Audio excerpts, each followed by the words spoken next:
தானமாக யாரிடமும் பெறக்கூடாத மற்றும் கொடுக்கக்கூடாத பொருட்கள் எவை தெரியுமா?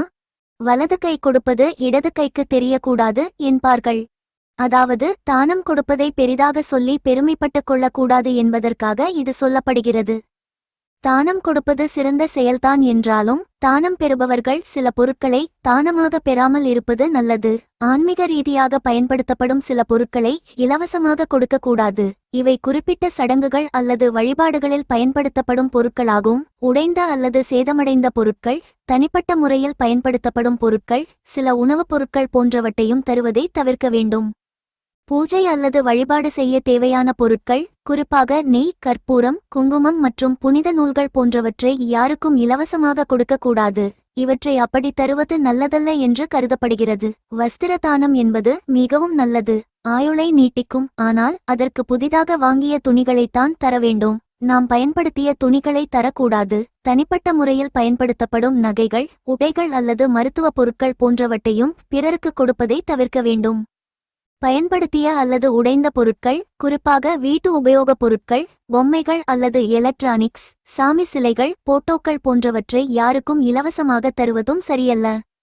கசப்பு பொருட்களான பாக்கட்காய், சுண்டைக்காய் வீட்டில் நிறைய விளைந்திருக்கிறதே என்று யாருக்கும் கொடுக்கக்கூடாது. அப்படி கொடுப்பதாக இருந்தால் ₹1 அவர்களிடமிருந்து வாங்கிக் கொண்டு தருவதுதான் சிறப்பு.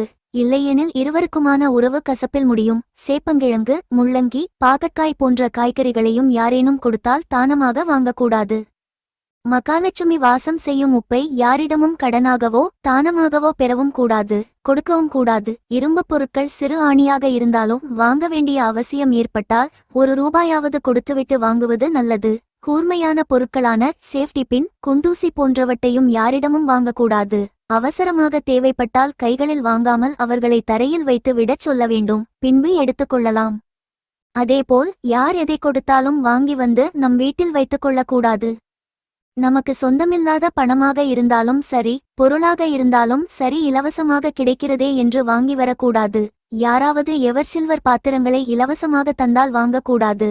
தானம் பெற்றவர்கள் கொடுத்தவர்களுடைய கஷ்டத்தையும் துரதிர்ஷ்டத்தையும் சேர்த்து வாங்கிக் கொள்வதாக நம்பப்படுகிறது.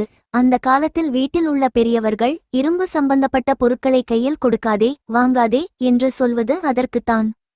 இரும்பு சம்பந்தப்பட்ட கூர்மையான பொருட்களான அரிவாள்மனை, கத்தி, காய்கறி வெட்ட பயன்படும் எந்திரங்கள், கத்தரிக்கோல் போன்றவற்றை யாருக்கும் தானமாக கொடுக்கவும் கூடாது, வாங்கவும் கூடாது. அதேபோல் தோஷ நிவர்த்திக்காக சிலர் எண்ணெய் தானம் செய்வதுண்டு. இப்படி பரிகாரம் செய்வதற்காக கொடுக்கப்படும் எண்ணெயை வாங்கக்கூடாது.